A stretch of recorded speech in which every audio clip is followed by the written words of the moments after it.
Ja redzat mūsu autoplacī, ka notiek kaut kādi darbi, tad neuztraucieties, tas nav Lidls. Mēs paplašinamies, lai jums būtu patīkamāk.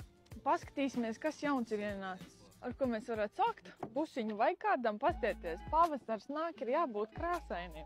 Salonīts skaists. Elektriskie logi nebūs. Un cena 5590. Un varēs valēt kā lielais. Šits arī nebija. Citroen Picasso. Ne tas, kas zīmē, bet parastais. 14. gads.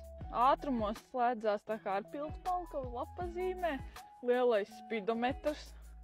Ja negrib braukt ar šaranu un vajag ģimenes auto ietilpīgu, lūdzu, mums ir ienākuši arī vairāki busiki. Šis ir T5, pasties kādi diski, un tur ir T4.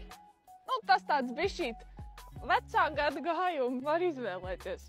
Redz, cik daudz vietas. Varētu vasarā braukāt kaut kur guli pie jūriņas, sauļoties. Re, kur ir vēl viens busiņš. Ja gribās mašīnīt maziņu, tīri pilsētai, mums ir arī Toyota Yaris. 15. gada dīzelīts, tikko pēc ķīmiskās, manuālā kārba un cena arī 5790. Tiekamies pie mums Granīta ielā 2. Un maz piebildīt visi tie, kas man raksta un vēlas iedzert ar mani kafiju, zinat, kur es esmu. Granīta iela 2. Tiekamies. Mums ir garšīga kafija un garšīgs končs, tāpat kā es.